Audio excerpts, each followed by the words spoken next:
WFYI podcasts are brought to you by Indianapolis Shakespeare Company, presenting Riverside, a play by M.L. Roberts, July 18th to the 27th at Taggart Memorial Amphitheater. More at indieshakes.com. WFYI podcasts are made possible by Bloomington, Indiana, an American college town offering experiences like indulging in grub at Nick's English Hut, taking a stroll along Kirkwood Avenue, feeling the history and magic of Assembly Hall, and providing the chance to feel like a college kid again.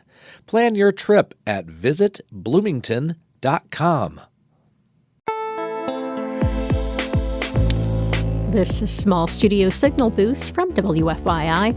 I'm Melissa Davis, your host tonight, along with co-host Adam Gross. Indianapolis expat and hip-hop artist TJ Reynolds has a new album out.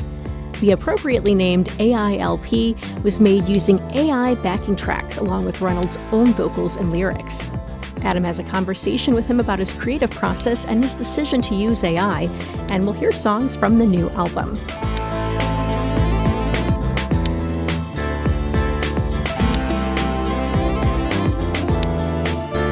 We'll also listen back to a performance from indie-based band Living Dream, recorded live at Luna Music on Record Store Day this past April.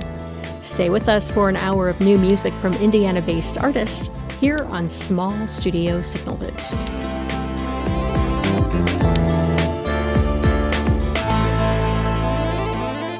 First, let's listen to a song from Indiana-based singer-songwriter and Small Studio alum Kara Cole. She has a new single out called Burn. Later in the show, we'll hear about some of Kara Cole's upcoming shows.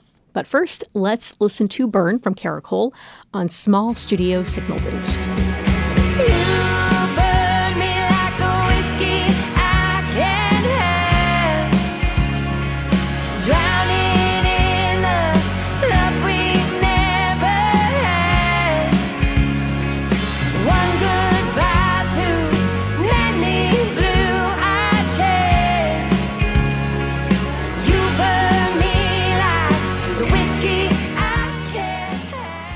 That was Kara Cole with her latest single, Burn, here on Small Studio Signal Boost.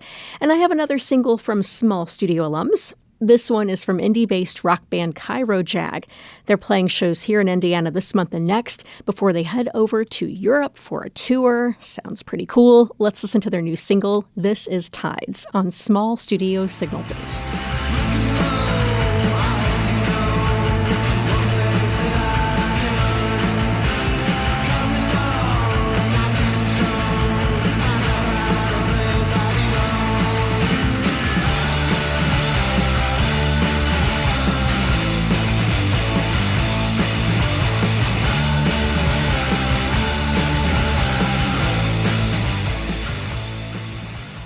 I'm Melissa Davis with Adam Gross. Coming up, we'll hear a conversation with Indianapolis expat TJ Reynolds about his new AI-based hip-hop album. But Adam, what do you have this week? I have a song from Muncie's Leisure Hour. They're on tour in the western half of the U.S. right now. They have a new album out titled The Sunny Side. Here's one from that. It's Leisure Hour with Forgiveness.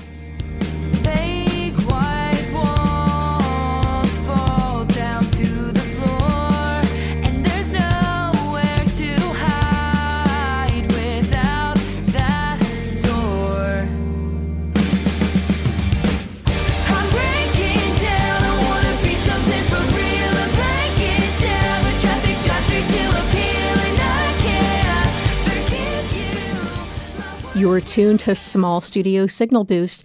You can check out the music featured tonight on our Spotify playlist by searching WFYI Music. I'm Melissa Davis here with Adam Gross, and next we're going to hear from a musician that you may be familiar with already.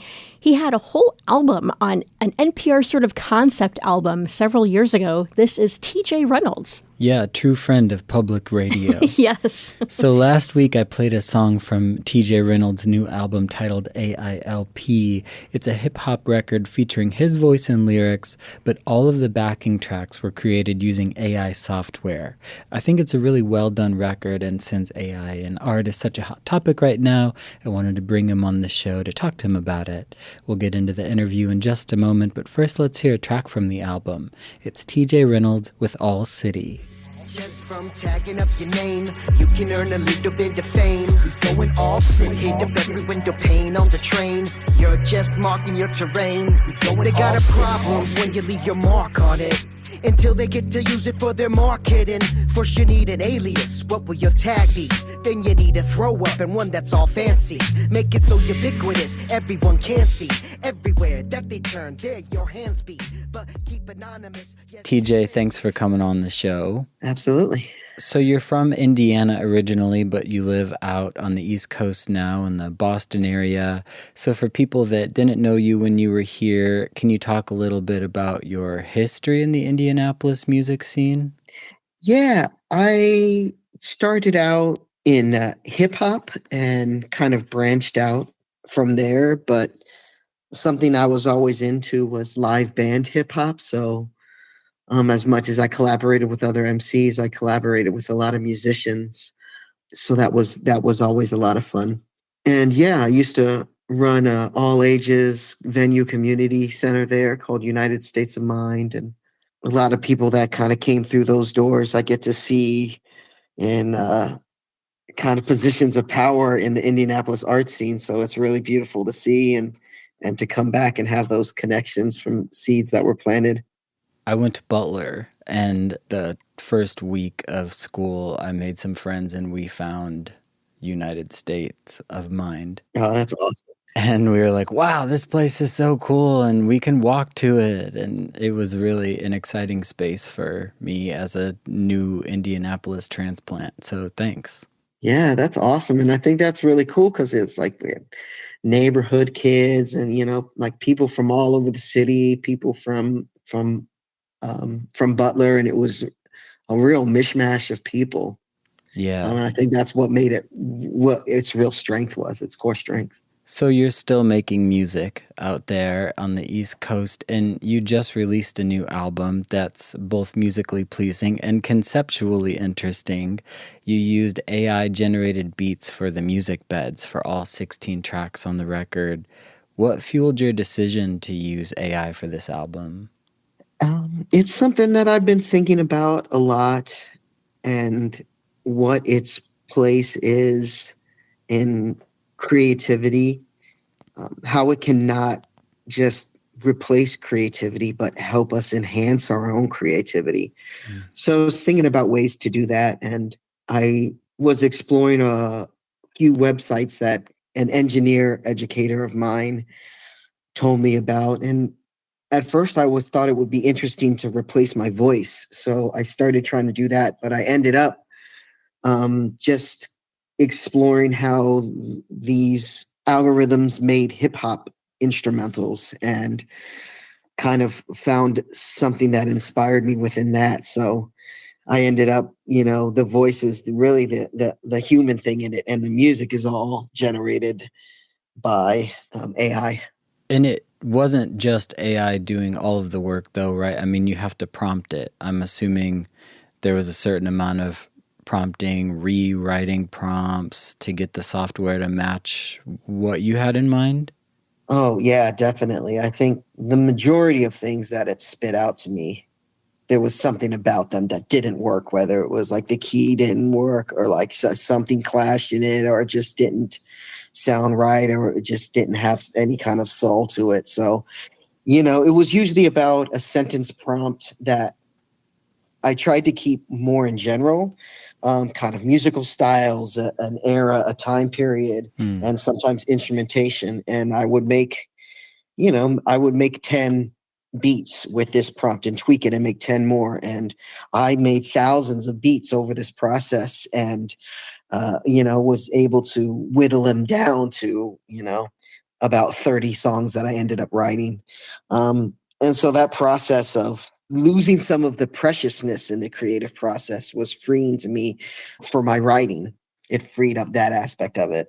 Yeah, that's interesting. I'm an artist as well, and it's hard to let that preciousness go, but it can really get in the way sometimes of creating. Yeah. And so I've been recording, and I've got a bunch of projects, and I've got a bunch of like collaborations with producers and other MCs, and I've been in a super collaborative mindset the last couple of years and kind of waiting to put music out. But when I created this thing, when I kind of came up with this concept, I knew that I needed to finish it and get it out right away, and that this needed to kind of be something that would open up the floodgates. So I really got into a cool process of, I would spend maybe one evening just kind of making instrumentals, and out of a few hundred, I'd maybe download about 20, and then I would spend a couple days just going walking for hours after school, after work, coming up with ideas and seeing what I wanted to kind of write to, and was about writing about a song a day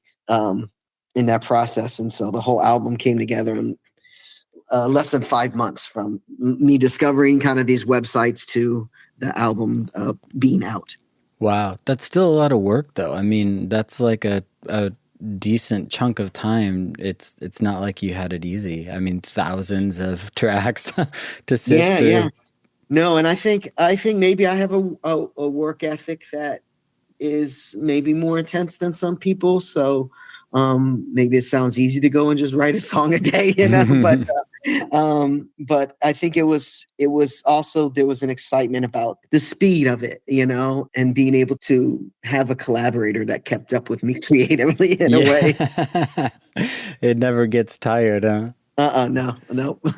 So speaking of that collaborator, AI is such a divisive topic, especially when it comes to AI generated art. I mean, there's been stories of AI more or less stealing human artists' actual work, and working artists are concerned about AI putting them out of jobs, and the list goes on. Yeah. I've played around with some AI song generators just to see what they're capable of. And I mean, for being pretty much brand new technology, it's shocking at how well it does. Yeah. I can only imagine it'll keep improving. So how do you feel about AI art now, having used it as a tool to create something of your own? Yeah, I have a lot of different feelings about it. I think I'm also a visual artist, so seeing, like, there's something about so much AI generated imagery that has this weird uncanniness to it, where when it tries to emulate a person or soul, there's this hollowness to it that is really strange. And I'm sure in a few years that it'll get to a point where it kind of, that's less predictable or less obvious, I guess. But I think it's all in how you apply it.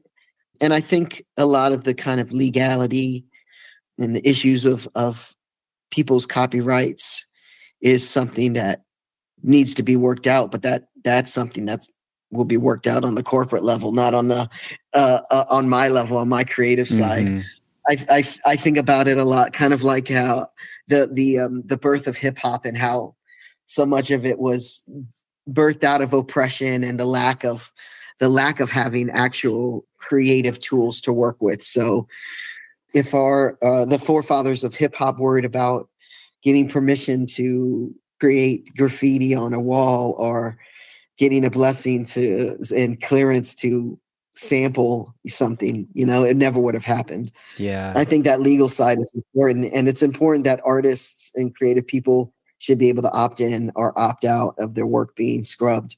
But I also think, like, there is a way to do it morally and legally. And I think, like, there was a really good example, and one of the kind of the tipping point that made me think, oh, I can put this album out, was the Kendrick and Drake battle, where you saw kind of like an AI usage on both sides of it. With Kendrick, or with Drake, he kind of used it in a way where he took people's voices, use them without permission, use somebody's dead voice to say things that they would have never said, And so there was definitely this little unethicalness to it that was very off-putting to people, I think. And then the other side, where I don't even know if a lot of people realize that they're rocking to some AI, is like the sample source for Metro Boomin's BBL Drizzy, which is, all like it is an AI generated song, and that soulful singing that people love is, nobody ever sang that. Man. And looking at that go viral and looking at like amazing singers like do their own interpretation of that song and all that stuff. It blurs the line of like, okay, where does this art start? And then where do you take it? And what gives it value? Does my album have value because of my voice and the humanness in it? Does it not have value because the music was created digitally? Or there's a lot of gray areas to work out in that.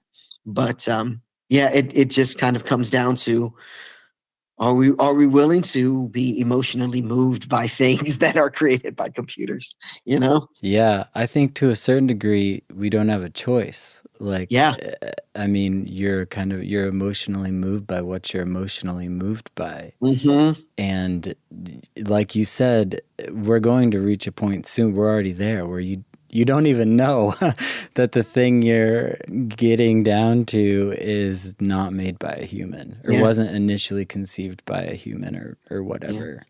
I know of a few like kind of younger, quote unquote, like hip hop producers that use AI beats, but they don't tell anybody that they're doing it, but people know, and it's like, if I had not said it, I don't know if it would be too obvious with this album. Now that when you listen for it, you can kind of hear things. But yeah, it's like almost like an ethical question of, how much do you devolve when you use AI? And then also, how much does it matter to the consumer? Let's hear another track from A.I.L.P. now. It's TJ Reynolds with Ready, Willing, and Able on Small Studio Signal Boost. I'm ready, willing, and able, brag, but all I'm seeing is green flags. Reason upon reason for not leaving what we have. Old school react like EGAT. It's all the light that you refract. I see that, and it's my honor to reflect it. We laid it out and found our circles concentric, and found that we both measure out by any metric. We're used to bumpy rides, but I think we should let it roll freely, and leave it up to gravity and fate. And for once, when you're not making music or your own visual art, you're an elementary school art teacher. I think it's interesting that AI is such a big deal to us and a new thing on the minds of everyone right now. But these kids in like kindergarten or first grade that you're working with likely won't remember a time when AI wasn't common. Yeah. Are you having conversations with them about this, or teaching them, well, maybe not kindergartners, but teaching them how to use it as a tool for creation? I am not bringing AI into the elementary classroom. I feel like kind of there's still a lot of foundational things that they can use regardless of using AI or not, that I want to teach them. And I definitely want them to stay in touch with their innate creativity and their confidence in their own creativity. But there is going to be a certain level of skill, I think, that's lost, and a certain level of people that aren't going to be willing to push through learning something new and sucking at it, until they find their own style and something original. So it's going to be like maybe harder to hear something that's original, but it will be more striking when you hear something that's original, Yeah. And I mean, as far as like at my age, I think if I were in middle school, I would start introducing it a little bit, talking about it, but I mean, I think even in middle school, you're still trying to get them to learn how to like write a full paragraph. So it's like coming up with the language to be able to communicate to the AI machine is a skill they're building at that point still too. That's a really good point. Okay, so AI aside, you're coming back to Indy to play a show soon, right? Yeah, I got a couple shows I'm playing. The 16th, July 16th at the Melody Inn, and kind of my record label, with which I started with some indie folks back in the day, called Just Do. We're doing a production showcase, kind of a hip hop producer cipher, and then we'll do an open mic at the end. And yeah, I think the whole idea is continually creating community and opportunities for up and comers to integrate into the hip hop scene, and also for me to keep up with and meet people that are new people in the hip hop scene.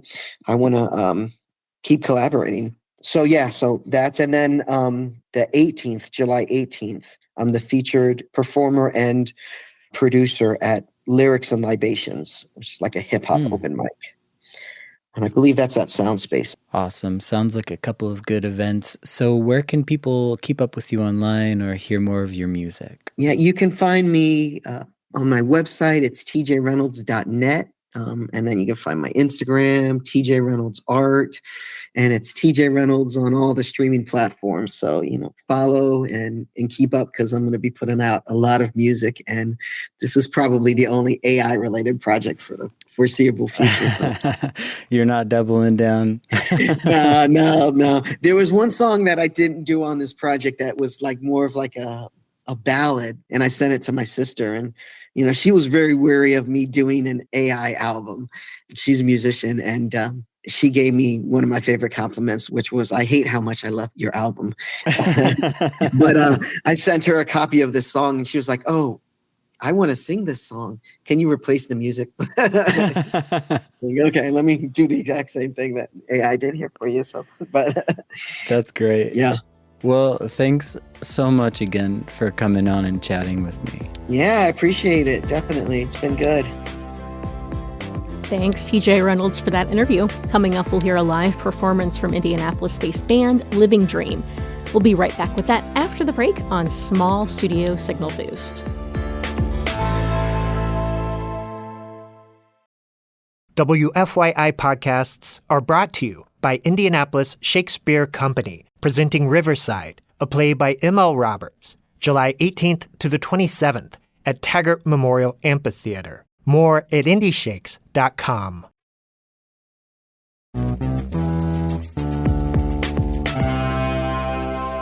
This is Small Studio Signal Boost. Thanks for listening tonight. You can find the music featured tonight by following our playlists. Just search for WFYI Music on Spotify, and you can find the podcast edition of the show wherever you get your podcasts or at wfyi.org/podcasts. I'm Melissa Davis, joined by Adam Gross. And Adam, you have another new live performance this week. Yeah, so back in April, we partnered with Luna Music on their Record Store Day event, and I was able to get some recordings from the bands that played. It was a lovely, clear day, perfect for record buying and music watching. So tonight I want to play a few songs from Indianapolis band Living Dream. And if you head over to our YouTube or social media pages in the coming days, you'll see a live video of the first song from their set. Here's Living Dream live from Luna Music on Record Store Day 2024. All right, this next song is called Absolute Devotion.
This is our first song ever, and we got to play it on the news.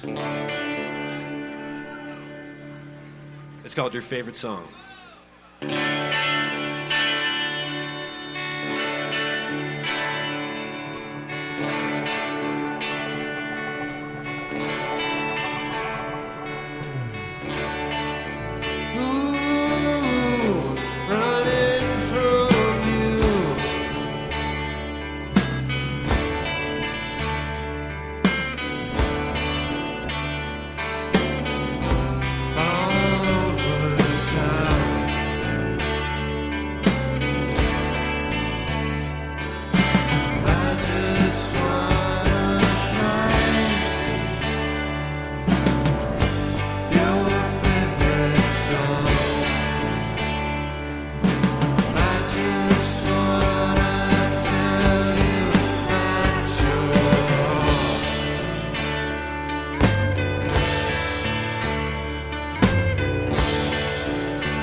Thank you. No, I'm good. All right. All right, it's our last song. Thanks so much for vibing. We got tapes and we got shirts if you want them. Thanks so much.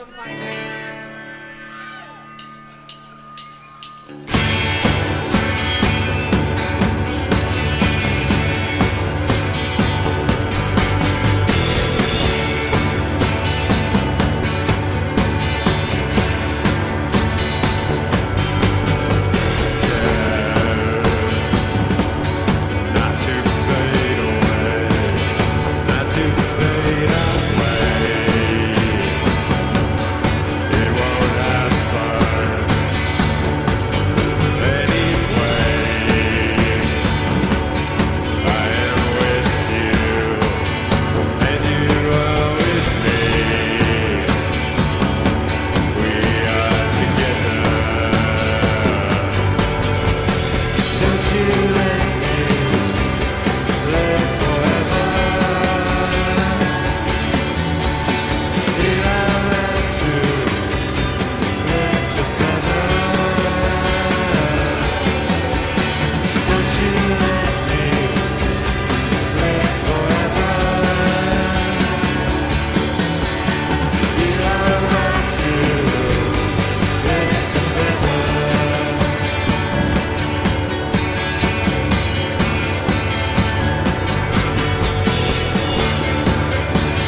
Thank you. Stick around. Happy Record Store Day.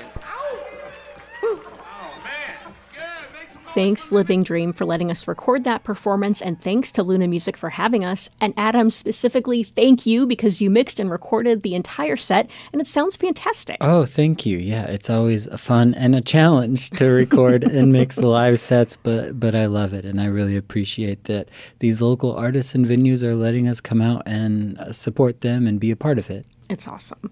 Well, we'll have another opportunity to see one of our live events. It's August 2nd, Deluxe at Old National Center, and we'll be featuring the band Remington Hill. Yeah, it should be a good night. We haven't been out to the Deluxe yet, so looking forward to that one.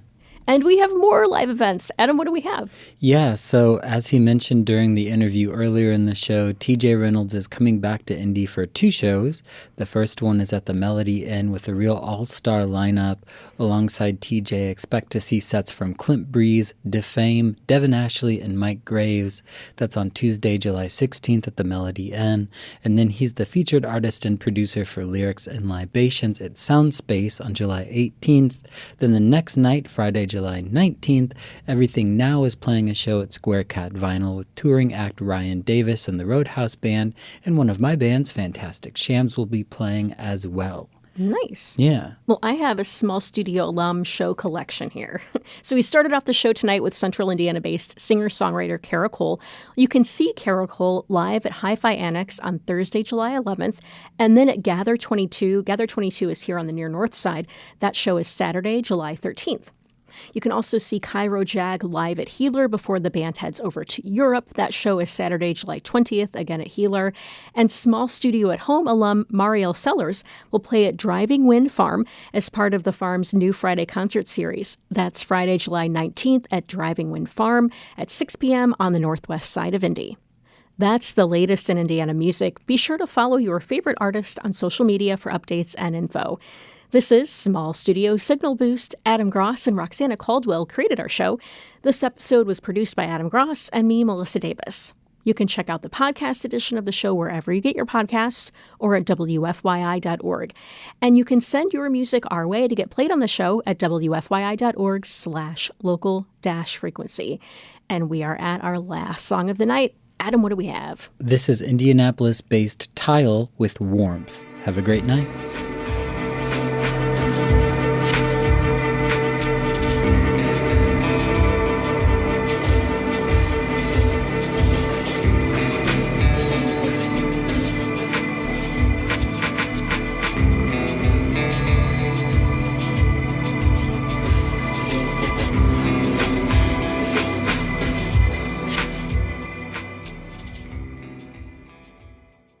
WFYI podcasts are brought to you by Indianapolis Shakespeare Company, presenting Riverside, a play by M.L. Roberts, July 18th to the 27th at Taggart Memorial Amphitheater. More at IndieShakes.com.